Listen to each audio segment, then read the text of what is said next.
Welcome to our evening, our community academy, our evening about substance abuse or substance use and supporting youth. It's like a tongue twister.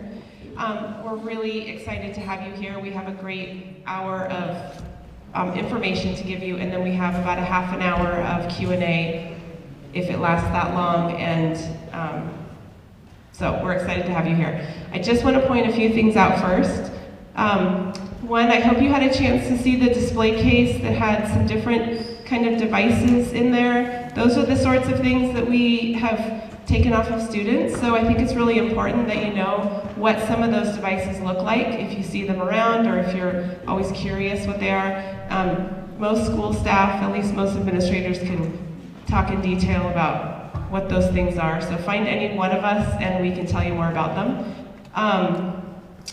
I hope you also had a chance to stop by the table where Natalie Ruthford had some information about how to get Narcan in an affordable or free way. And if you don't know much about Narcan, I really encourage you to stop by on the way out and pick up some information so you can learn a little bit more about how it's used, why people carry it, and what best practices around that. And I just want to say that our school nurse, and is Alyssa? She's in the meeting right now. She's coming, okay. She'll be here soon. She's really interested in helping to offer training for anyone that carries Narcan. So if, as an adult, you carry it, or if a student carries it, she would love to meet with you to just walk you through how it's properly used and some of the nuances of how to use Narcan, because it does have some special situations that are important to know about. What else? One last thing is the next community academy is going to be the topic of sexual assault and consent, and that is going to be April 26th. So there'll be a slide at the end of the PowerPoint to get you information about that, but just know that that's coming up in April. And then I want to share with you how you can preload some questions. So we have a QR code, and if you just hold your phone up on the camera function, it will pull up a website. It's like magic. And if you do that, you can just pop a question into the form, and we will read it on the back side, and we're going to curate the questions that the audience has so that the panelists at the end of the presentation will be able to answer those questions. If you prefer paper and pencil, Rihanna back there has papers waving their hand right back there, and is happy to give you a little note card and a pen, and you can write your questions the old-fashioned way on a piece of paper. Okay, so without any further ado, I would like to introduce Susan Auld, who is one of our science teachers and has a really deep knowledge of neuroscience and a lot of passion around teaching the science of addiction. So.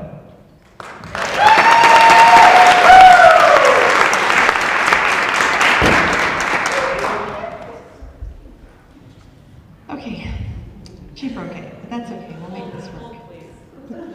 I think you can actually just push the button. All right, I'm Susan Auld. I teach here at Seaholm High School, also a graduate of Seaholm High School a few years ago. And I also teach a UW in the high school class at Seaholm called Biology 100, or Neuroscience of Addiction. So it's a dual credit class. Shameless plug for that as well. So I'd like to talk about the dosage of drugs, the concentration of 3 different types of drugs that we commonly see here at, just in our community. I think you broke it. That's okay. All right, so we're looking at, it's okay. So we're going to look at how the concentration of nicotine has changed over time, THC, and then also opiates. So basically these 3 different drug categories used to be all plant-based, as most drugs are, plant-based. Nicotine came from the tobacco plant. Now we don't see nicotine very often in that format. We see more often synthetic nicotine salts, which can have a much higher concentration, and thank you. Making me nervous, but thank you. THC is the same way, and we used to see a lot of plant-based cannabis. That's still around, of course. But a lot of THC now is in the form of highly concentrated oils or in a wax form and are used in vape pens or dab pens. So it's changed a lot as well. And then finally opiates, which probably get the most attention right now because they're so deadly. Of course, used to come from the poppy plant, an opiate. And opioids refers to the synthetic version. They're sort of used interchangeably. So we'll talk briefly about how the concentration in opiates have changed. Okay, we need to have a little bit of basic neuroscience. I hope you had a chance to see the presynaptic and postsynaptic neuron on your way in. If you like to play around with models, they're up there. So, does this thing have uh-oh, Mike? Oh. What happened to the red thing? Oh, it's a different clicker. You hit the center button. Center button. There you go. Ooh, okay, yeah, I got this. All right, so right here, the little red circles, those are going to be very important in our talk tonight. In this picture, they're going to represent any neurotransmitter. So when a neuron, there's two neurons up here, when they communicate with each other, they do it with, they communicate via a chemical signal. That's the red neurotransmitters. And then there's also an electrical signal, which I tried to draw a lightning bolt. Okay. I drew that myself. Okay, so the red neurotransmitters they fit perfectly in receptors. So these are just general neurotransmitters. We'll call this acetylcholine. It's a common one. They only fit into receptors that are meant for acetylcholine. They don't fit into any other receptors. So neurons have lots of different types of receptors meant for lots of different types of neurotransmitters. But they're very, very specific what they fit into. So you notice there's a lot of red neurotransmitters that fit perfectly in those receptors that I drew. And that will either directly or indirectly open some sodium gates, and sodium will come rushing in. I have that in my boards up there. There's a little purple and little blue parts of the model that indicate that. I didn't have them up here though. So the gates open, the positive sodiums come rushing in, and that's going to cause a change in the charge between the inside and outside of the neuron, causing the electrical impulse. If the electrical impulse is strong enough, then the neurotransmitters, which are made right here, they're actually made within a neuron, they get spit out into this area which is called the synapse. Okay, so we've got, it all starts with some sort of signal, usually a chemical. You've got your zap, your electrical, and then you're going to spit out some more neurotransmitters. Those neurotransmitters can, well, they just float around. They just move around. They might find another receptor. If enough of them attach to the receptors on the next neuron, that message is going to be sent through the next neuron.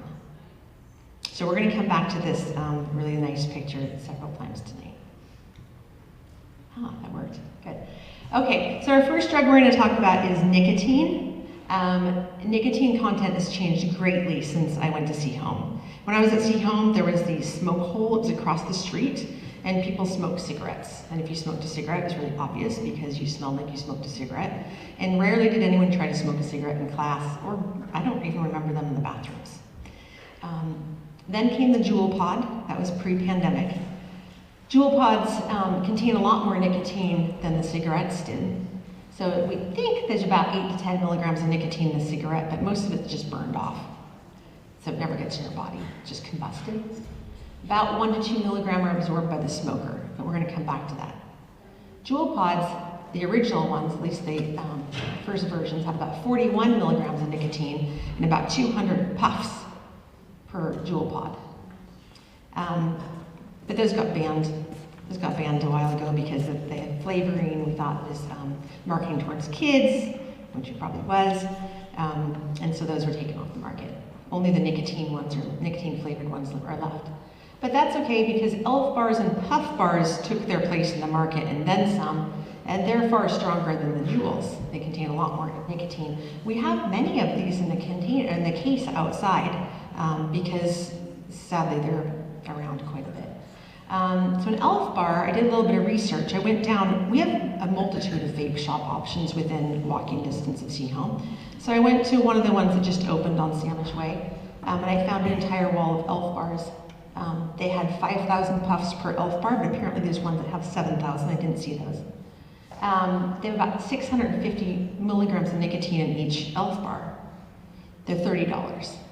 But last weekend, there was a 2-for-1 special. So you could get 10,000 puffs of nicotine for $30.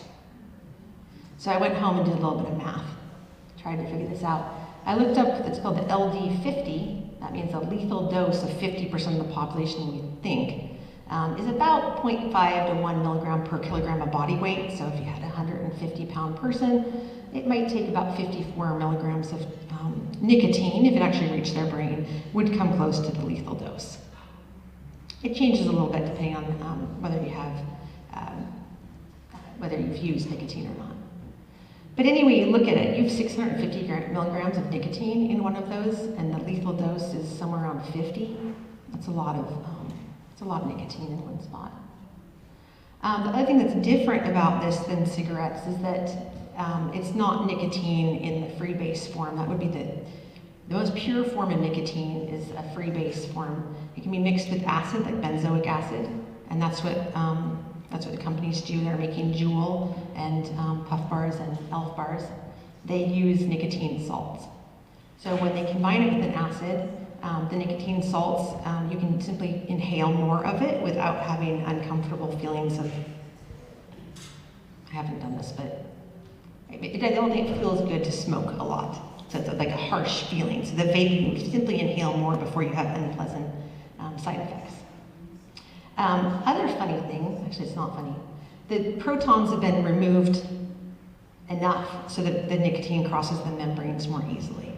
So now I don't even know how you compare the dose of the nicotine in the cigarette to the dose in Puff bars or in Elf bars, because you're able to get more nicotine in your system, but the nicotine in your system can cross your blood-brain barrier and cross the membranes into your individual cells faster. So there's a lot of things going. There's very good marketing and research if you're trying to sell customers nicotine. So I couldn't figure out how come there was at least 20 to 25 different flavors of Puff bars and Elf bars at the local vape shop. So I did a little bit of research because I thought they'd been banned, but I guess I hadn't been paying attention because only the ones with refillable cartridges had been banned. So in 2020, we banned the fruity flavors of ones that you could put new cartridges in, which is how Juul was originally made. But in our next generation, I think we're on 4th generation vaping devices at this point, they're not refillable. And so therefore it's a loophole. Then I kept reading though, because I thought that last March 2022, that the FDA had to regulate all nicotine products. And I think that's true. The regulation just must not have happened yet. I don't know where we're at in that, so I really looked, but maybe someone can help me out on that. So they're still on the shelves all over the place. So we've got an Elf bar right here. We've got many of those out in the cases. They're very popular, come in all sorts of crazy flavors. And then that's a Puff bar as well. They only have one flavor of those down the street. Okay, so what else is in the Puff bar? So students, I firmly believe, don't take risks that they think are actually going to harm them. I don't think that they really know the risks behind some of the stuff that they're doing. This does not look scary. That looks very friendly. That is a grape flavor.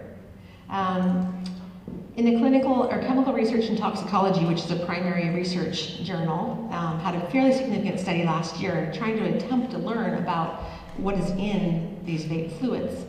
They found 126 flavoring chemicals just in one of the Puff bar vape fluid. Once you get into some of the newer flavors that have ice on the end of them, they also include high levels of synthetic coolants. Now, I don't know what a synthetic coolant is, but it does kill cells in the laboratory, which is kind of where they're at in the research. It's a little hard to do research on humans very quickly when it comes to these individual chemicals. There's just so many different chemicals in there. You have so many variables that it's going to take a while before we know what really happens. At the end of this article, I highlighted I thought, a really good quote. This practice in effect represents a large uncontrolled experiment in the lungs of youth and other consumers, and highlights the need for regulation to protect public health. We're heating these products up to a very high temperature and inhaling them. I do remember one of my first conversations with a student who vaped. Actually, I got vaped on. This kid blew a vape ring in my face. I was teaching 9th grade biology. I know it wasn't funny at the time. But he said it's just nicotine. It's really pure. It's much better than cigarettes. So you should be happy that I'm using these instead. And that's what we really thought it was a lot more pure form. I don't think we ever had any idea what else was in there. Okay, back to my favorite picture here. So nicotine, the red dots are not acetylcholine anymore. They're nicotine. So drugs oftentimes mimic a neurotransmitter that we already have. So these neurons have receptors that are meant to communicate with our neurotransmitter acetylcholine. Nicotine is close enough in size and shape that it binds to the same receptors, and it does essentially the same thing that acetylcholine does, but on an exponential level. Now, you can look up acetylcholine when you get home. You can Google it and see all of the different things that acetylcholine does. There's so many parts of your brain that rely on acetylcholine for communication, there's too many to even mention. But when someone is using vape fluid with high concentration of nicotine, they're adding an enormous amount of nicotine to their system, which is affecting the acetylcholine and how it would normally be used for neurons to communicate. We're on to THC now. I thought that was a really good picture. So, of course, THC used to be found in cannabis, and cannabis has many cannabinoids in it. Cannabinoids they're like THC and CBD and all of the different chemicals that affect your body in some way. So I've heard a lot of people tell me that their mom, grandma, aunts, uncles, someone smoked pot when they were young and they turned out fine. But I would argue that that's not the same drug, it's not the same comparison as what was being used 10, 20 plus years ago. Cannabis contains both CBD and THC. There's the two chemicals that we hear most about. CBD is not, it's not psychoactive. It doesn't make you high. It's used as an anti-inflammatory. It suppresses your immune system a little bit. Oftentimes people use CBD oil and rub it on their joints. They feel better. It's not terribly concerning. We think it actually has a neuroprotective effect. It protects the neurons. As the THC goes up, the CBD goes down. So if you're smoking, even if you're smoking the plant form of cannabis, a plant form of THC, if you smoke one with a high THC content, you don't get a lot of CBD in it. So that's concerning. THC is often found in wax or oil, and it's either then vaped or dabbed. I found multiple products. I went to the cannabis store that was next to the vape store. And then I waited for a phone call from either my mother-in-law or my mother, but they have not called me yet because usually they know exactly where I am and anyway, I'm sure the call's coming. So we went to the cannabis shop, and I'd actually never been in one before, and there was a lot of people there were people that really told me a lot about the cannabis, and there were so many products though, it was overwhelming. So I included some. I didn't want to take pictures there. I didn't want to be disrespectful for the people that are working in the legal business. There were so many products that were over 85% THC. I just couldn't believe it, in every form. So there was things you could vape and things that you could dab, and there was a number of edibles that I would not have noticed contained THC unless you look for that little pot leaf on the bag. Otherwise, I would have just assumed that they were candy or cookies or chocolate or, again, so many different things. It was overwhelming. And I told my students I did a little bit of research, and I went to the pot shop near school, and they said, on Samish, and they said, well, which one? And I thought, oh my gosh, there's 3 of them within a quarter mile of each other. There is, yeah. So anyway, these are very popular products. Okay, getting back to my favorite drawing here. Okay, so now Those were acetylcholine before, okay? And then they were nicotine. But the same thing happens with THC. I have 10 minutes left. 5 minutes left. Okay, I'll go faster. So pretend that these are THC molecules, and they're not going to attach to the same receptors that other ones did. They're going to attach to cannabinoid receptors. You have receptors for pot within your brain. And this always makes students very excited, and they say, of course you should use THC. You have receptors for the THC. They are meant to be there. They are meant to be there, but they're meant to be there for your own endocannabinoid system. So we'll get to that in a second. Now you notice I crossed out here the lightning bolt. So some drugs and some neurotransmitters stop the communication between neurons or slow it down. They inhibit it. So they're the depressants. So cannabis is a depressant. It depresses signaling between some pretty important neurons. We make our own cannabinoids. One of them is called anandamide. And the kids are like, well, why would you make that? And I said, well, what are some of the effects of THC? I'm like, oh, it makes you hungry. Well, anandamide actually makes you hungry, helps with your appetite. It makes you feel kind of happy, a little euphoric, maybe on a really small scale. And it can make you forget really dumb details that you don't need to know that would keep you up at night. So it kind of filters some of your learning. So you want to have a really good endocannabinoid system. We also have cannabinoid receptors all over the place. In the brain, it acts as a depressant, but in the digestive system, it acts as a stimulant, usually. Unless you get to really high doses, in which case it does some funny things. One of the things that really concerns me as a teacher is that there's lots and lots of cannabinoid receptors in your hippocampus. And I've spent the last 20 years of my life trying to teach students and make new memories. I don't want them taking something that's going to inhibit the memories that I'm trying to make.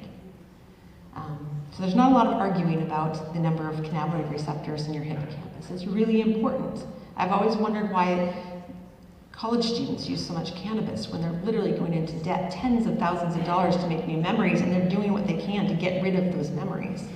It makes no sense at all. Okay, highly concentrated THC is producing some pretty weird results that I don't think I can explain, but I did interview an ER doc from Peace Health last week, and this is what she showed me.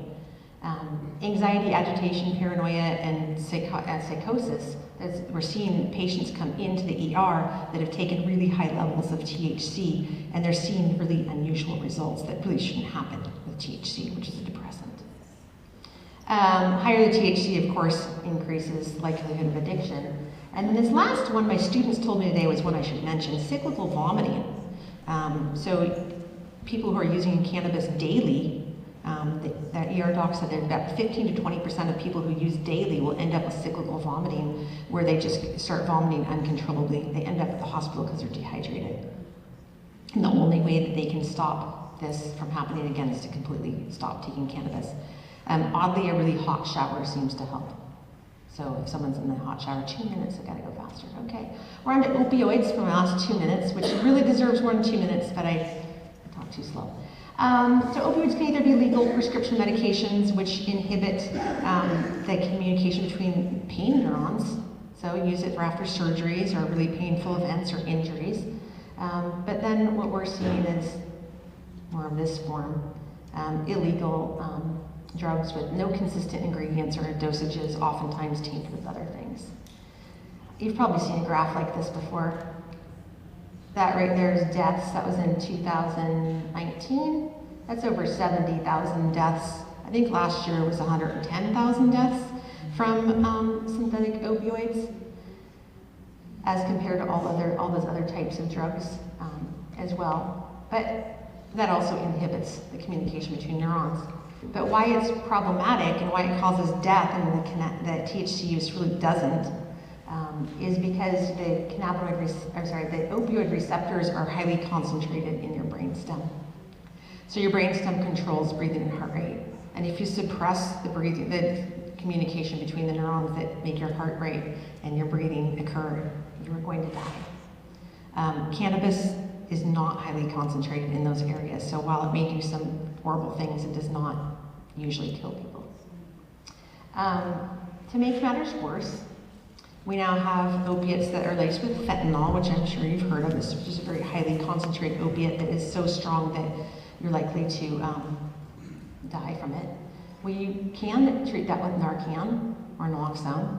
However, now we're seeing a new drug called xylazine. It's not really a new drug. It's a veterinary tranquilizer, but it does not attach to the opiate receptors.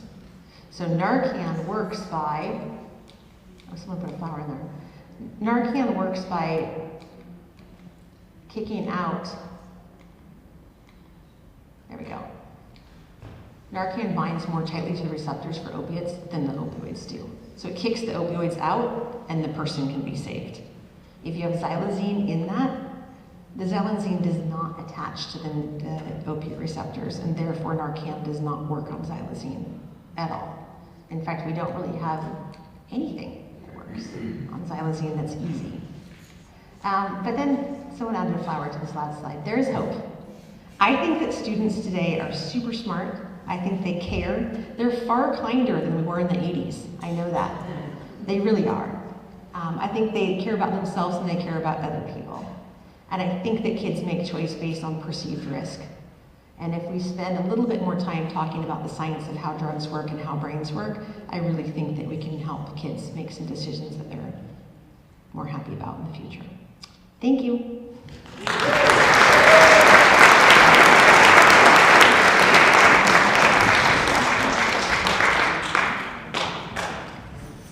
Thank you, Susan. I know there's never enough time to learn about the neuroscience of how drugs work in your brain. As you can see, she's very passionate about it. Hit her up with a conversation afterwards to talk more about that. But if you have questions, now's a good time to just record your question or be recording it as we have our next group up. So I would like to invite our 3 officers from the Bellingham PD to come up, and Janice Velasquez-Farmer, who's our Director of Equity, Diversity, and Inclusion. I know there's a lot of chairs, just choose the one that looks the most comfortable.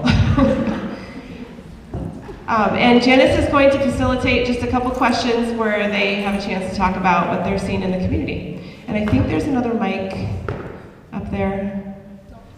Oh. Check. Thank you and good evening. Can we put the hope slide back up while we have this conversation? I think we need this. Yes, let's leave this up. Good evening again. My name is Janice Velasquez-Farmer. I'm the Director of Equity, Diversity, and Inclusion. I'm glad to be here with some folks I've gotten to know pretty well, or that I just met tonight. And we're going to ask some pretty powerful questions, and it's again a reason why I think this flower and the word hope is really critical for this time. You ready? Ready to shine? Yes. All right. So one of the first questions that we have for you tonight is, what are you noticing in our community regarding substance use and abuse in youth? Can you hear me? All right.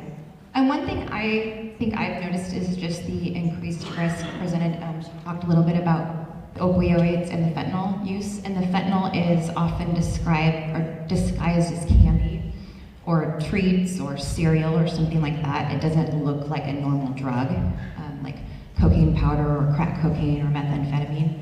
So I guess that would be something where I think our youth are a lot more vulnerable, even if they didn't intend to use a narcotic or an opioid. They could be tricked into using it or mistakenly use it. And so I think we've seen, unfortunately, I know we've seen some overdoses that have been caused by those instances.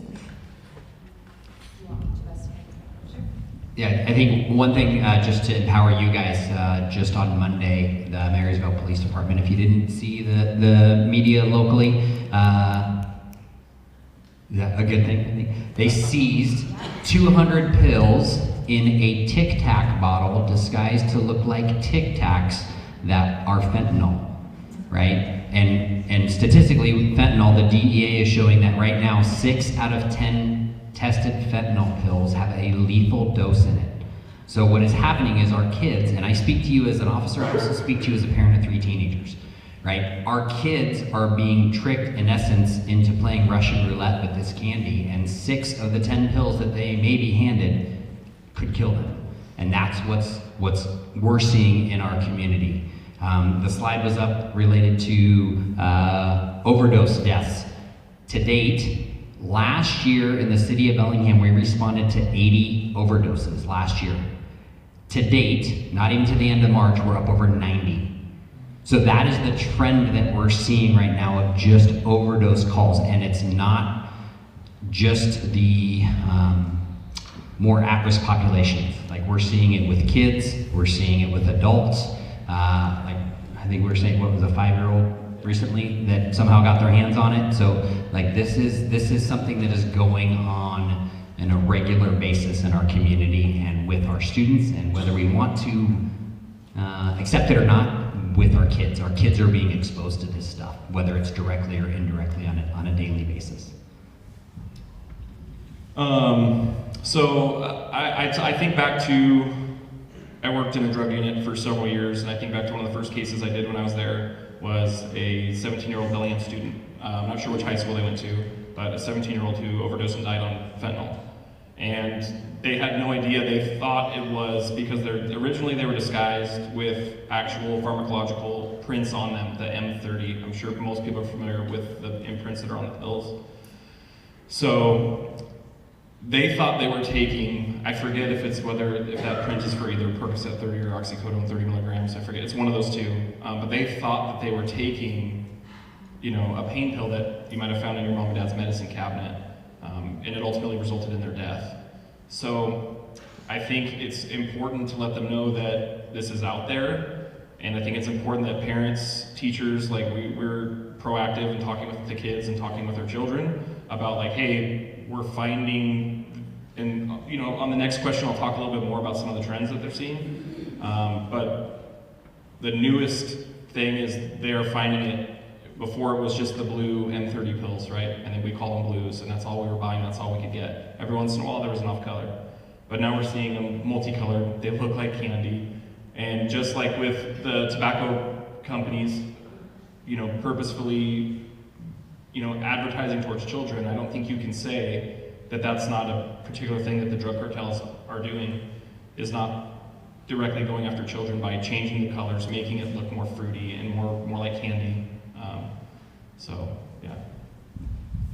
Off script a little bit, sorry. Can you just tell us, does a student, a person have to consume this in order for it to affect them? So originally we were really worried about transdermal, so fentanyl coming through your skin. And when we first started seeing fentanyl, it was mainly in powder form, and it was mainly purchased on the dark web through countries like China and stuff like that. So we were really worried about transdermal, where if I had drugs in my hand, I could get sick from it. Now, if you have an open wound or something like that, then absolutely, there's probably a chance of transdermal absorbing it through your skin. But we've found that that's a lower risk. But yes, you would either have to consume it. The majority of fentanyl users smoke the pills off of foil. But if you popped an entire pill, you could take it like a pill. So you're ingesting it orally, you can inhale it, you can inject it. I've seen it done many ways. Where some of the dangerous things is there's been officers, not in Bellingham, but I know officers that work in the United States who, like when we're just handling drug evidence, right? Like when we're sealing an evidence bag, we like to make sure there's no air in there. But there have been officers that have been, like as I'm pushing the air out, that micropulverized powder has caused officers to ingest fentanyl and have to be taken to the ER and be given Narcan and such. So there's a lot of ways that you can get it into your system. I don't know if there's a ton of research or if there's a ton of evidence for like secondhand, like say like secondhand smoking, like secondhand fentanyl absorption, but I would have to assume that there would be some secondhand absorption if there was simply smoking it. Thank you. What trends are you noticing, and what information do you feel is really important for us to all know or to be aware of? It's funny because like for us who have been in law enforcement for some time, like we remember when marijuana was illegal. So obviously marijuana is legal now. There's somewhere around 20 dispensaries in Whatcom County. So I think anyone can assume that it's easier for kids to get a hold of marijuana. And because marijuana is now legal, we truly stopped kind of dealing with it unless it was on a level of juvenile marijuana or whatnot. So our knowledge on marijuana is probably dated. We do realize that with the vape cartridges and all that kind of stuff, it's a huge problem in the schools. My focus for the majority of time that I was in the drug unit was obviously more of the illegal drugs. The trends that we're seeing in there, I feel like I kind of specialized in Western cases. So a lot of college age level cases, that was my specialty. So we're talking hallucinogens, cocaine, mushrooms, ketamine, all that kind of stuff. So that's kind of where my expertise is. But what the biggest trend we saw probably, and this was maybe it started about 8 years ago. With law enforcement, we're always we're going to be a couple years behind the trends, right, in terms of catching it on the street. But what you saw was when we would take down big loads of, let's say, heroin, there would be these packets of pills, and we were like, why is the cartel sending these pills? And then we were slowly learning, like, oh, the cartel's sending these pills for free, and they're saying, hey, let your people use these pills. And it was basically a marketing scheme done by the cartels that, because we don't really see heroin anymore. The majority of what we see is fentanyl. It's probably 99% of the drugs that we see is fentanyl in terms of the opioids. It's very rare that we see heroin anymore, or if we do, it's fentanyl that's made to look like black tar heroin. So what happened was the cartels actually marketed it to the point to where, hey, it's cheaper for us to make and distribute fentanyl pills than it is for us to farm the poppy to make heroin and such like that. So that's the biggest trend we've seen is that. The other side of that is the market has been so flooded that originally when undercover officers would buy fentanyl, it was like $30 or $40 a pill. And now for a single pill, it's a couple dollars. Where when we were buying large amounts of fentanyl, we were paying $11, $12 a pill. Well, now you can get it for under $1 per pill. So we've seen the price decrease, we're seeing the potency increase, and then with the xylazine stuff, we're seeing other stuff added to it.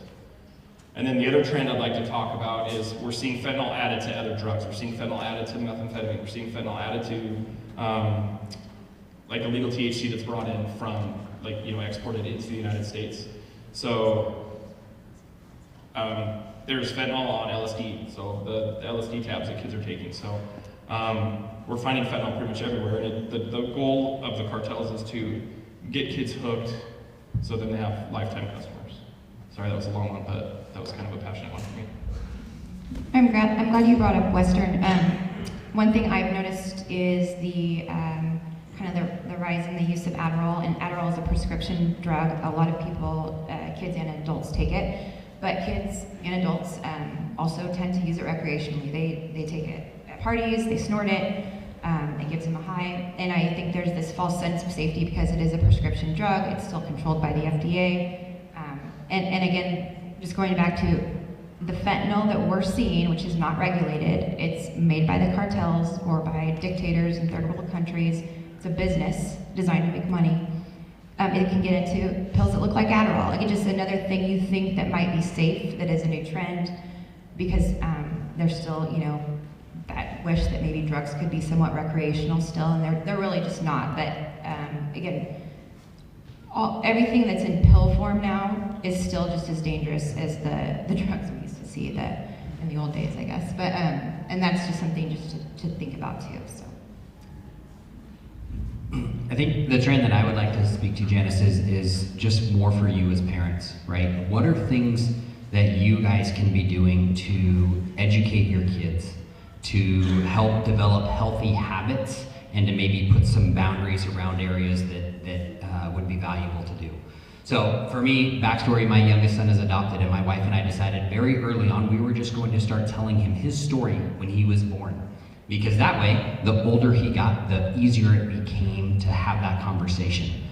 Have conversations with your kids early, because the earlier you have it, the easier it is to introduce it, and then it's not a new topic that you're bringing up when they're 17 years old, right? Have those conversations, have dialogues with your kids, ask some of the tough questions, and even seek out their teachers, because oftentimes teachers see a side of your kid that you don't even know exists. Sometimes it's really, really great. Sometimes it's sides that you don't want to see. Additionally, think about social media and think about media and phones. The correlation between, and the Bellingham School District does a great job of promoting the white hatter and some of the information that he provides. The correlation between addiction and social media and phones, it really begins to train the brain to release chemicals that can become an issue later on with regards to addiction, because it's that addiction impulse control of, I've got to look, I got to like, I like that. That releases chemicals in your brain that can lead to addiction later on. And thirdly, be aware of what's in your house, right? Be aware of what old prescriptions you may have from when you had back surgery and you still have old prescriptions in. As your kids get to the age where they start to have wisdom teeth surgery, take account of that and know that that is oftentimes, not always, that can lead to addiction because they get those pain meds during surgery and then they like that feeling. So be mindful of that, be mindful of how much we medicate our kids and what they have access to in our house. Go through your medicine cabinet and be like, you know what? Yeah, maybe if my back was bothering me, it'd be nice to have this, but I don't want my kids to have it, so I'm gonna take it to the pharmacy, I'm gonna take it to the police department, and I'm gonna get rid of it, because I can always get more if I need it for legitimate reasons. The phone one's really hard. Just so that we're clear, the phone one's really hard. The last question that we have for you, the last formal question that we have for you, is how would you like to be working with or partnering with families, schools, and the community to address some of these challenges?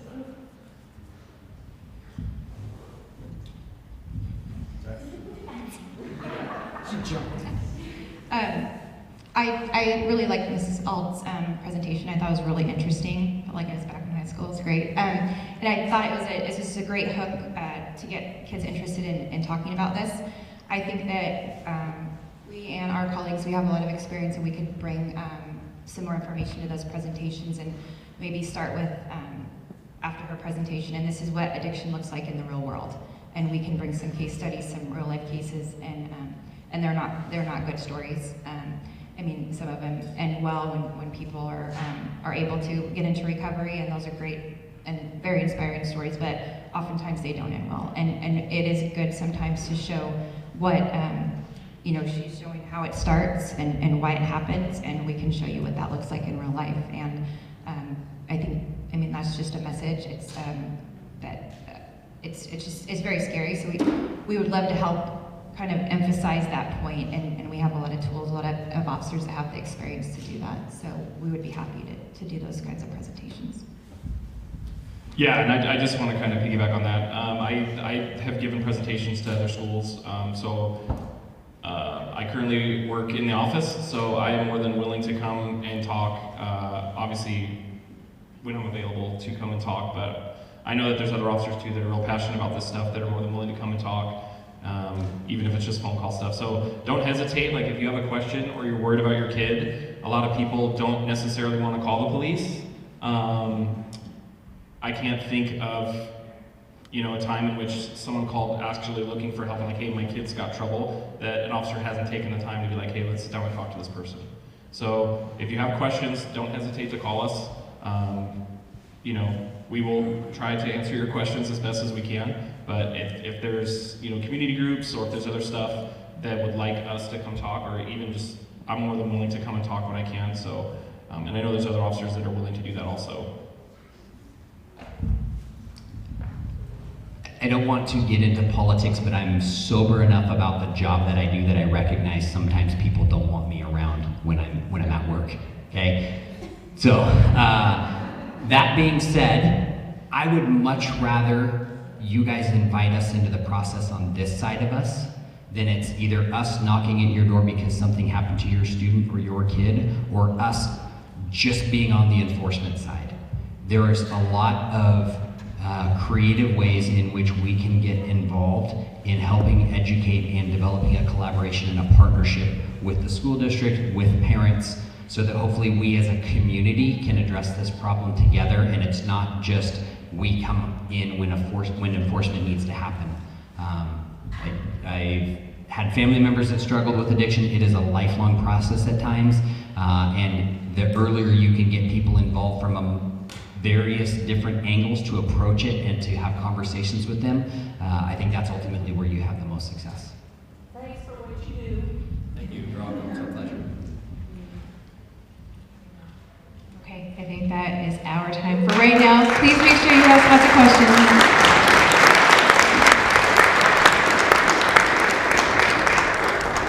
And just so you know, we're going to bring everyone back up for a Q&A. So if there are specific questions you have for the three officers, thank you so much for being willing to share your expertise. Okay, I would like to invite Christina Campbell and Selena Gomez. I'm sorry, Selena Meza. Oh my God, it's like the second time I've done that. Up to talk about the support that they give within the schools. So Selene and Christina are two of the three prevention intervention specialists that work in our high schools, and they are going to give you a little picture of the kind of work they do, and they have two very important guests with them, two students, so don't be shy. Oh, are you guys standing by the mic? Yeah. Okay. Hello.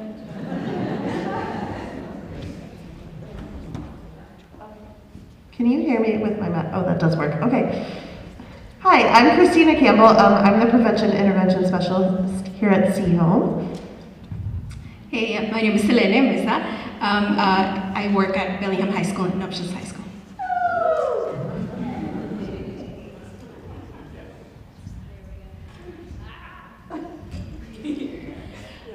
My name is Emma Escobar, and I'm a junior here at C-Home. And I'm Iris, and I'm also a junior here.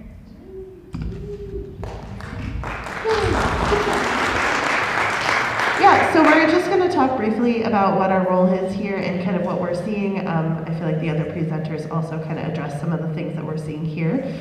So we can just kind of confirm that. And then our lovely students are going to kind of talk about how you can have conversations with your kids. So yeah, the biggest thing is our role. We're just here to help support students with mental health, substance use, social emotional learning, crisis intervention, all sorts of things. We get referrals from teachers, we get individuals coming in seeking our support, sometimes families reach out, and also discipline referrals. So, and we also offer skill-based or psychoeducational groups. We can meet one-on-one with students or with groups. We also serve some of the middle school. We offer brief evaluations or referrals to outside agencies. We also provide, we help coordinate care whenever a student is trying to go to a patient or trying to establish with a therapist or a treatment provider in town.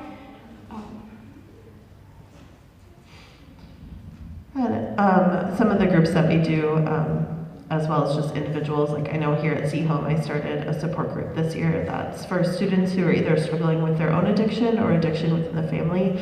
That peer support is really important, and I know Selene has a very similar group at Bellingham, and Savannah does similar work as well. So we try to address like all kind of all aspects of addiction that students might be experiencing, as well as how it's like mental health impacts substance use. Some of the stuff that we are seeing here in schools, I'll just talk a little bit about C-Home and then let's Selene, excuse me, I've been sick, talk about what she's seeing as well. The biggest thing is probably the nicotine vapes. The Elf bars are really popular, as well as the carts or cartridges with marijuana. Not often are students, using bud or flower anymore. It's usually those cartridges or carts, as they call them. Some of the other stuff we're seeing is the prescription pills, so Adderall or things out of the cupboard, just like the officers were talking about. So just being aware what's in your home and what your students have access to. Also the same as far as the fentanyl. That's come up a little bit more this year. The students that I work with are all very aware of the risk of fentanyl and often carry Narcan or have testing kits that they use, which as far as harm reduction goes, that's really solid. So a lot of our conversations talk about like, do you know where you're getting it? If you are gonna use, the first step is don't use drugs. That doesn't always work. So if they are gonna use it, Really just talking about where they're getting it, do they know the source, like how to do it safely, having those harm reduction strategies as far as carrying Narcan, and trying to limit their use if that's something they're struggling with. Excuse me. The other big one this year, I think they talked about at Western too, is like cocaine. That's another one we're seeing. It's pretty much the same we're seeing at Bellingham and Options. Opiates, fentanyl a lot, coke, psychedelics, so acid, mushrooms are also popular. Xanax, yeah. Fentanyl has been pretty high in the past few weeks, I guess. I noticed that. So, and some of that, as we support the middle schools as well, we're starting to see some of that trickle down. So a lot of our work with prevention is more at the middle school level right now, and then more intervention at high school level. If we can get students in because of discipline referrals or some, like a teacher referral, where we can, have those honest conversations with them, often that harm reduction is that they're using, maybe only marijuana and not, experimenting with other substances. The hallucinogens are also a concern, especially with fentanyl showing up on the acid strips, so that's something as parents just wanting to be aware of. Okay, and then Emma and Iris, I will let you guys take it away to just kind of, how do you have those conversations with your kids? Because that can feel pretty overwhelming. Thank you, Christina. So a big thing that I think is really important when talking with your kids about substance use is not just flat out encouraging abstinence. Unfortunately, that's not gonna work most of the time. Just by explaining, it's great to encourage abstinence, obviously. Like, you don't want your kids to be doing drugs, but you need to explain the consequences and the effects in a way that if they do encounter drugs, which there's a chance they will as they're developing and going through high school, but they should know the actual dangers, not just, oh, my parents told me not to do this, so I don't want to do this. They need to know actually why it's important and why it's a problem. I think the biggest part of having conversations is being a safe, person and making it clear that, you don't encourage drug use, period, but also, in your house, it's not accepted. And being a person who, if they are in trouble, you will get them and be a safe person for them without it being a super, or I guess it's a big thing, but helping them before consequences is really important.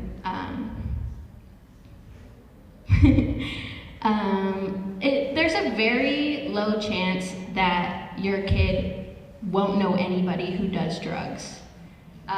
It's a big thing, and I think being safe is the most important part of the conversation. Yeah, just making sure that your child knows about the risks and how to take precaution is really important because, again, with abstinence teaching, they have no idea what they're getting into if they do drugs. I don't know if I have anything else to say. What did I say? Yeah. Talk about the family history. Oh yeah. It's really important if you know that your family has a history of addiction or drug use. Talking about it openly really destigmatizes all of it. The drug use, it's not always necessarily a bad thing. It is in young people, but not all drugs are as bad as other drugs. Yeah, just talking about family history and risks is important, and like you said, it destigmatizes and makes it a more open conversation. You're not attacking your child, you're not reprimanding them for something that they may or may not have done, but you're just having an open line of conversation. It's really important. Awesome, thank you guys.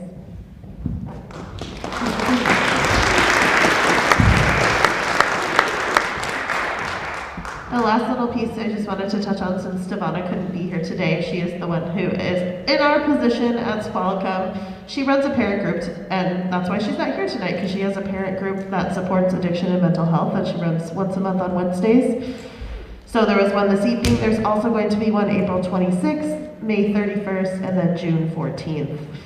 And also just want to, again, point out that out front, next to the case that had all of the different collections of items that we have found, there's a good QR for resources. The DEA website has a ton of really great information. It talks about how to find fake pills versus like what the real pill looks like. They have a lot of just great knowledge about what to look for certain substances, whether that's like if your student is using certain substances or what to look for in your home. So if you scan that QR code, you can go to that website, and they just have a lot of really solid information right now. That's me, I'm not sure.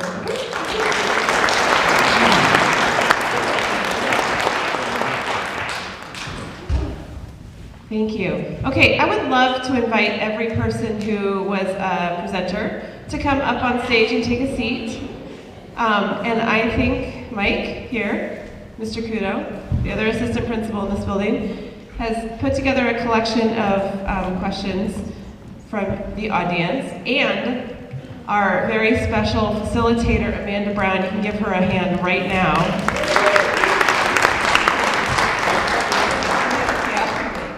is going to be asking the questions.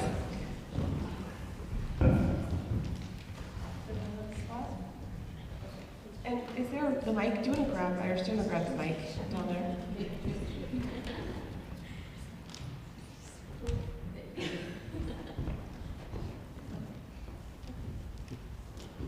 So I have the first question for anyone who wants to answer.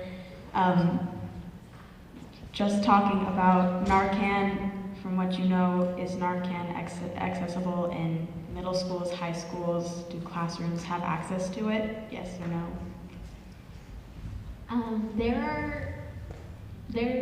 In our bathroom, we have like QR codes for signing up to get shipped free Narcan. Personally, I carry like 4 things of Narcan at a time with me, and I think it's pretty accessible for people in Washington. I don't know about everywhere else, but I think it should be easily accessible. I know the high schools carry Narcan. We have them on our nurses station. I'm not sure about middle schools. Yeah, at this time I believe the middle schools don't carry. I know at C-Home I have it in my office and our nurse has it, and as stated, I think Ms. Barrett said before that Alyssa is more than willing to educate anyone on how to use that properly, student or parent or staff, in order to have that. So. Yeah, and then I know that Bellingham police vehicles have 2 things of Narcan in the glove box, so we regularly cycle through when it expires. So there's Narcan in every patrol vehicle, and then obviously fire carries Narcan as well. I'm not a medical professional. My understanding from talking to the fire department, what should you do in the absence of Narcan and you have someone who you believe is overdosing? My understanding is the biggest concern of somebody who's overdosing is that they get in a position where their tongue blocks their airway. That is the greatest risk. So in the absence of Narcan, you don't have Narcan, someone is overdosing, the best thing that you can do is put them on their side so that their airway stays open while you wait for medical attention. Okay, great, thank you. So the next question is, what's the difference, I think, with marijuana devices? What is the difference between vaping and dabbing?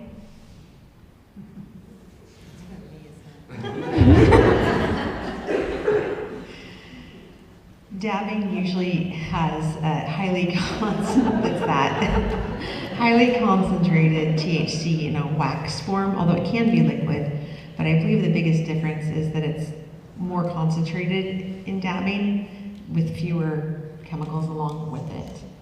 Do you want to add to that? I think that's essentially it.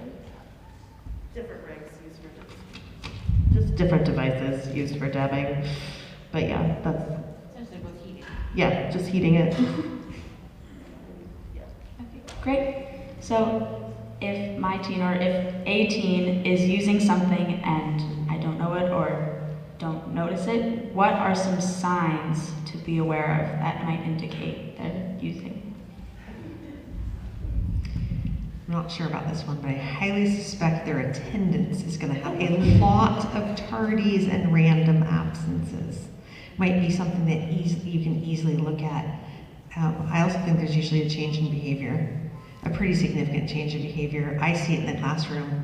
I can't tell. I can't tell if someone is high or not. I'm not trained to do that, but I do see. You are, yes. Sometimes I send messages home that says your kid is acting funny and is not acting like themselves. So they could be sick, I don't know. But I think it's nice if you tell a parent if a kid is acting differently than they were before.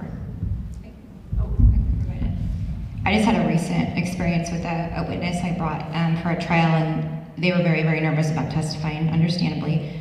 I pre-interviewed them the week before and they were fine. They were dialed into their story, had a very good memory, and they got very nervous that morning. And so in the interview room before court, they were literally like this and couldn't focus. Their eyes were just blown, and I thought they had used something way stronger than marijuana or THC, and she told me, no, I just took a few dabs. I'm really sorry. But she was so affected. And so it's strong. It was something, I thought she would have been on a lot more than that. So it's pretty evident, I would say. So if you notice a change, trust your gut. Great, thank you. What is the response when students are using in class or at school and they get caught?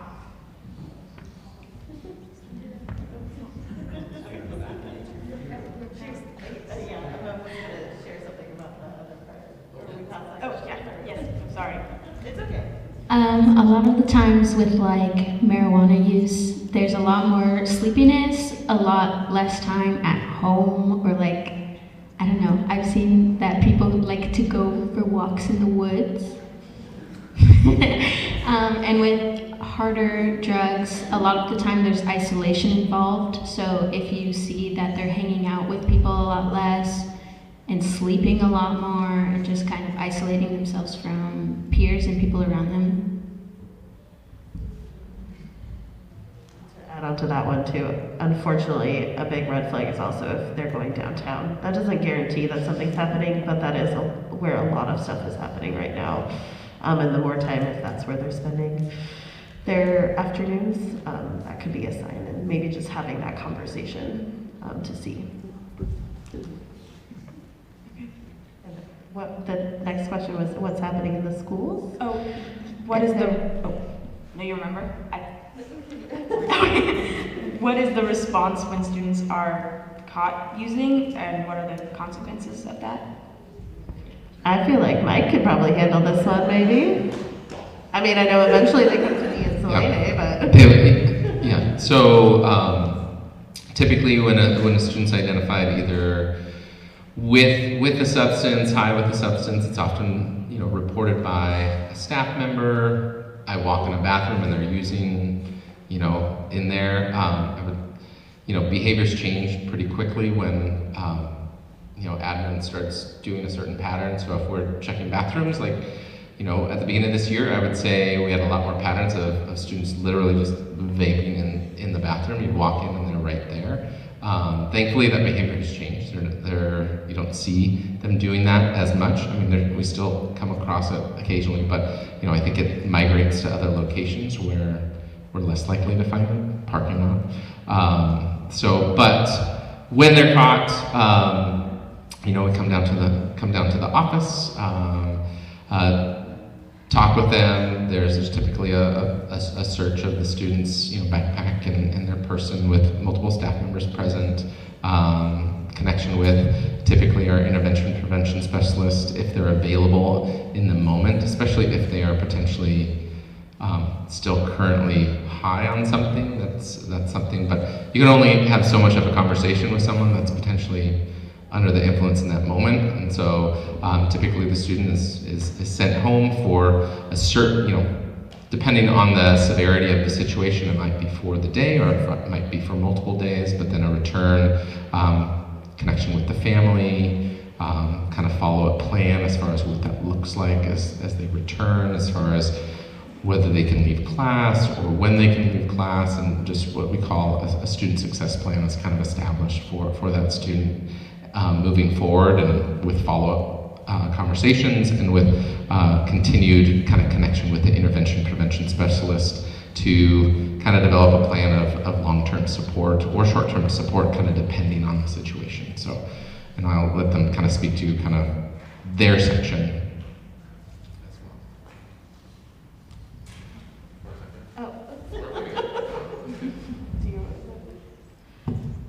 We meet with them and do psychoeducational around substances, the risks about use and all that, and then we determine if they might need a referral for outside agency. Yeah.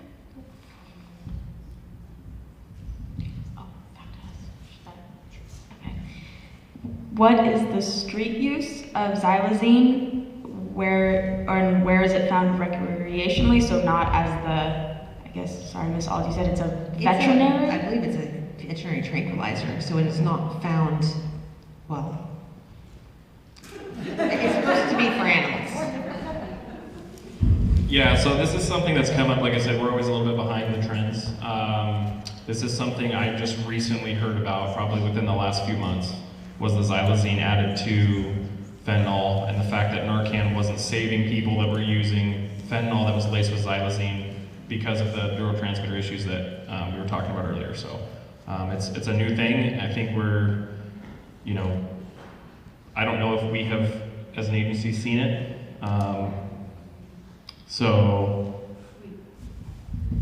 With my ER doc interview last week, there was a point where she works in Seattle and in Bellingham, so I'm not sure which place it was. They ran out of Narcan because there was enough people came in that were overdosing. They thought it was opiates, it probably was opiates, but it also had the xylazine in it. So they kept giving them more Narcan, and it didn't work. They had to put them on ventilators, the only thing that they could do, in hopes that they could metabolize the drug before they died. So it's definitely here. Yeah, and anything that's happening in Seattle, obviously it's happening here, right? I-5 corridor, and it's happening in Vancouver, Canada, right? Like that I-5 corridor, anything that's going on between those two places is going on in Bellingham. Okay, so the next question is, how often are you seeing kids or youths misusing prescription drugs versus illegal, like what they have access to, or just what is seen? I mean, I feel like on most of the searches, there's some other pill or substance found on them, and with my conversations with students, that is one of the things. It's access, so if it's at the home or if they have a friend who has a prescription, especially Adderall, any kind of pain medication, Xanax, those are the big ones as far as accessibility. And yeah, I mean, it's experimentation, so if it's around and somebody's talked about it, they're like curious about it and are wanting to try it.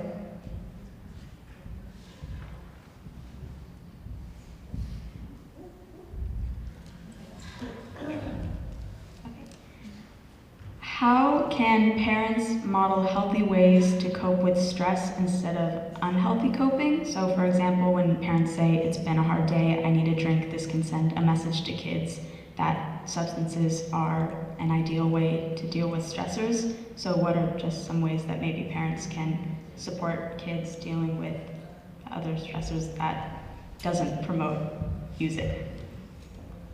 We walk the dog a lot.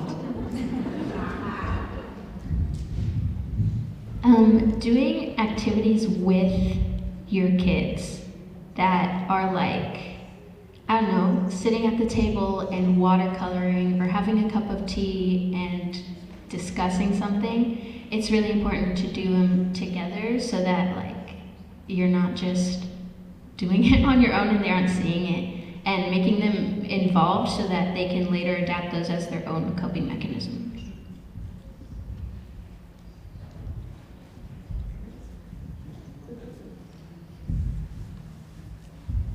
Have conversations with your kids about the things that you're doing for your own wellness. Talk about it at dinner. Talk about things that you're doing. maybe even offer them suggestions. Like my youngest son, his doctor used to recommend that because of some anxiety that he has, that he takes melatonin. And so I'm not a huge fan of that. So we talked about that and we tried some other meditations and some exercises that can supplement that are natural. Be willing to have those conversations and model it for them so that they can see, yeah, mom and dad go walk the dog. Because guess what? And even be intentional. Like the other day I had a rougher day and my wife and I went on a walk, and when we got home I intentionally said, hey, thanks for going on a walk with me, I needed that. That way you can have those conversations in front of them and be modeling it for them. Okay. What are some signs to look for that might suggest that someone is about to overdose versus just maybe being high? What is kind of the difference, or yeah? Well, the pretty easy ones are, it's going to be loss of your ability to breathe and loss of consciousness. They may go blue, they're going to collapse, they may convulse. So, I mean, they're usually pretty obvious, but if they've taken something maybe they've just tried for the first time, or they're just having an adverse reaction because maybe they used a THC product that was highly potent, you may see just a drastic change in behavior, maybe some delusion, some paranoia. They may remove their clothing during cold weather, like something really, really odd. And they start talking to themselves. So we see that a lot. So I guess we're used to it, but other than a loss of consciousness, it would just be something that maybe mimics a psychotic episode that is out of nowhere, I'd say. Okay. How are kids in schools learning about drugs and consequences of taking drugs? I know, Ms. Ault, that you have neuroscience of addiction class, but besides that, what are some? I've been looking into this actually because I think that's something that we could improve upon. So I reached out to the middle schools and looked at their health curriculum. We're supposed to teach kids about everything, every topic. It's completely overwhelming. But I don't think there is a ninth grade health. Well, I was thinking middle school, but our health classes for sure do teach about drugs. I don't know the extent of it. It probably varies by the person, but there's not I think we could have a more robust drug education that's science-based starting younger than high school. So there's my class, which is available for next year if anyone wants to take it. Space is available. We also get a huge response from people from your class too, saying that's very helpful. I would say that one of the things, I don't know if we touched on it, Selena and I, but PCO, the Peer-Centered Outreach Club that we have at all of the high schools, also addresses stigmatized topics within the community, and substance use is almost always one that comes up. So whether it's nights like this or other student-based events or just announcement slides that happen, we're doing a big thing for next month for sexual assault awareness, and I know last year we touched on substance use as well. I don't know if you guys want to talk on that at all. I had something else to say. We as teenagers sadly learn from other people's experiences, like our peers. People close to me have overdosed, people I know have died that are teenagers, and so I feel like we learn about the consequences from that. All right. So do any of you guys have any advice for talking to kids who think that they won't develop any sort of addiction, maybe who you know have tried certain drugs or are using, and they think, oh, I'm not going to get addicted? Do you have any specific things that you say to them or anything like that? You don't know that. There is no way to 100% know I won't get addicted. It's just not, that's not how that works. We underestimate the power of substances, so we just have to be mindful of that and, sharing that information as much as we can. just again, coming back to that communication and having really open and honest conversations. Just when a student is like, I'm not going to become addicted, even just talking about their patterns, how much they're using, even them being able to identify within their own use that, oh, I used to only do it once or twice a week. Now I'm doing it, 3 to 4 times, and just walking them through that and them acknowledging, hey, this is actually increasing, and that's showing tolerance.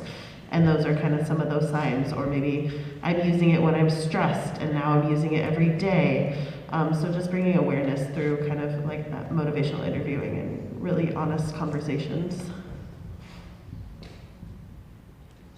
Okay, I think that was mostly all of our questions on the form. Does anyone in the audience have a question that they want to ask? Shanta? So at my workplace, there's a lot of drug use because I work downtown, and I see a lot of people on drugs, and they come into the store, want to use the bathroom, and things like that. How should we, say if someone overdoses, I carry Narcan, but is that something that I should be administering myself? Would it be better to call the police to have them come deal with it? What are things that you recommend for situations like that in order to protect the people that come into the store and also the people who are on drugs? So one thing I would say is as far as administering Narcan, a couple of different philosophies. One is if you don't actually witness the use, it's difficult to say Narcan is the treatment for this. The other side is Narcan doesn't necessarily have a ton of harming effects other than trying to combat the drugs, unless anybody else knows otherwise. That's the information I've been given. So with regards to you administering Narcan, couple of things. One, just if you witnessed it, that's one thing. The other thing is just understand that most people who have used are not happy when they get Narcan. So you have to be careful. If you're in the store by yourself, I would caution you.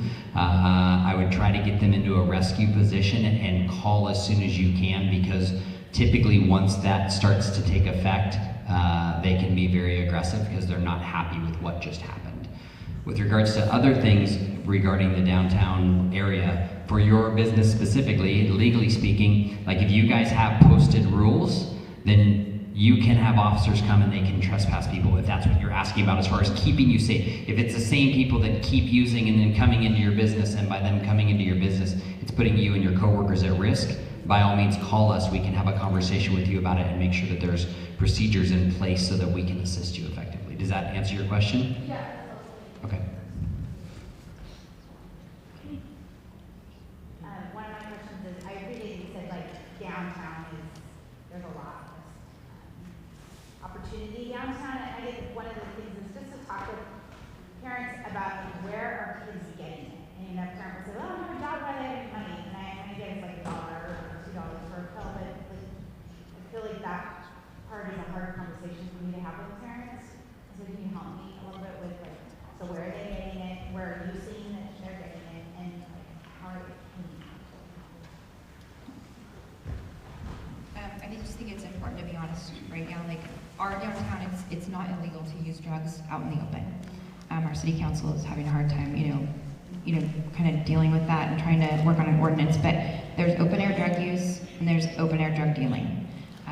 So the laws have changed quite a bit around drug use and drug distribution. So law enforcement doesn't have a lot of, teeth in dealing with it.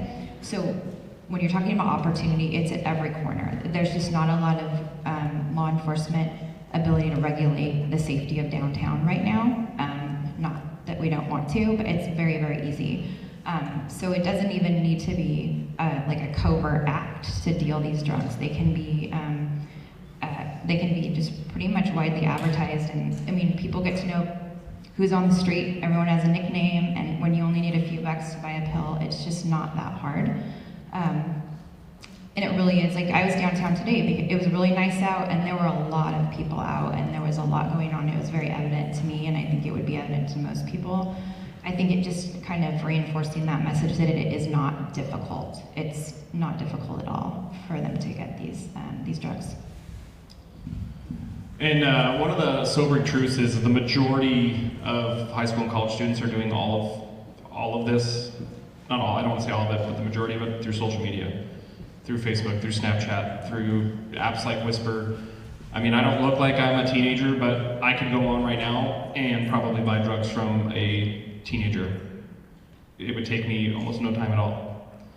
So I know that it's hard as parents to be like, oh, well, do I just take my kid's phone from them? Or what is that going to create, right? But I think just being aware that there are people that will just post their drug list and their prices on Snapchat.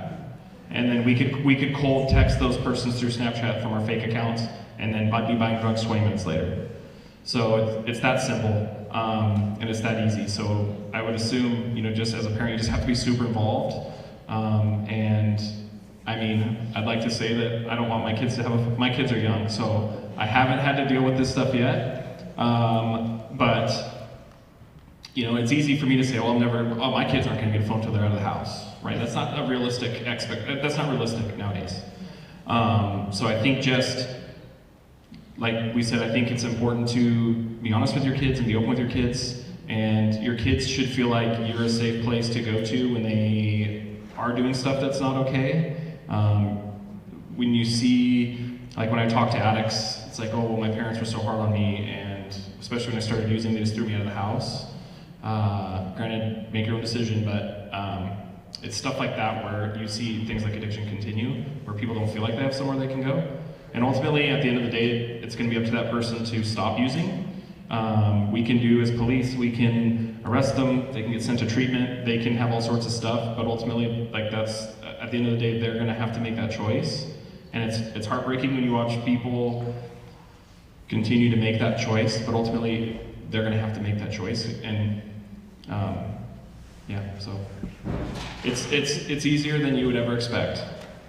I think at the last talk I did, as kind of like showing the audience, I went on a very popular social media app and I just asked if anyone had any Molly, which is a word for MDMA, and within 5 minutes I had a response. So it's right, and every kid has a cell phone. Yep. Okay, I get to have the last question, and okay, sorry. I was just thinking that this would be great. I mean, we're all really concerned, parents and teachers and police, educators here. So I was wondering if we need to bring this to make it kind of a required assembly. I mean, people are dying from this. I'm in healthcare, so I see it. I personally know three young 20-year-olds who have died, friends and family. Not here local, but in Seattle. So it needs to happen. We need to bring it to people that, I guess, maybe need to have it be hit over the head with the reality, like a required assembly. And I think the police and detectives, I'm sorry, I don't know how you prefer to be addressed, showing what, pictures of, what somebody who's, bright, bubbly, 14-year-old, 9th grader, and then they get on meth and God knows what else. And 5 years later, they have no teeth and they're like, 90 pounds. You know what I'm talking about, and dead. Those stories and pictures tell a lot, and I hate the teaching through fear, but I think it's maybe, your guys' words really spoke to me. I think the openness and parent closeness, that there are people that there needs to be an element of fear, the consequences too. So I'm just really urge the administration to make this a priority and make this a required assembly. And I'd be happy to help in any way I can. I just want to say that fear-based learning doesn't work. It doesn't. I remember very distinctly in 7th grade, we had people come with pig lungs that were black to show us how bad smoking was. and they showed videos of like people getting surgeries because all this stuff happened because they like smoked cigarettes, and so many people like they don't care. Like it just grosses them out and they block it out and they do what they do. I think that fear-based learning is kind of not the tactic that's needed, but like education, it can be scary educating people about drugs, but not intentionally making it a like scare tactic.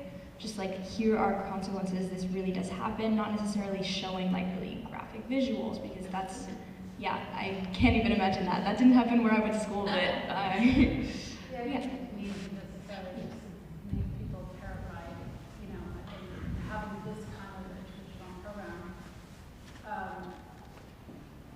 talking about things in a nice way, including some, because everybody learns differently. Including some real consequences and would be helpful for some. Thank you for that feedback, and thank you to our panelists for being willing to stand up here and to talk about your experience and to be really open and honest and vulnerable about what you're seeing and how the work you're doing is impacting our community. We are very, very grateful for the work that all of you are doing. And I just want to thank you all for coming and engaging in this conversation. I know it's not over. There's a lot more conversation to have. And so I encourage you to network with some of these folks, and there's other educators in the room too. And continue to reach out to us as we're doing the best we can to support youth who are navigating a really challenging world. I want to just move this ahead really fast and remind you all, that on April 26th, we're going to be working together with the other high schools to host an event geared towards sexual assault and consent. So stay tuned for information about that. And I see that Shannon Eubank has. It's not actually me, but our student Natalie Grifford has a way to get free Narcan delivered to your personal home, not for institutional use. So she's got a table set up, don't miss this on your way out. Oh, and Monica. Sorry, not question, just really quick, wanted to follow up and reiterate the importance of checking the medications you have at home.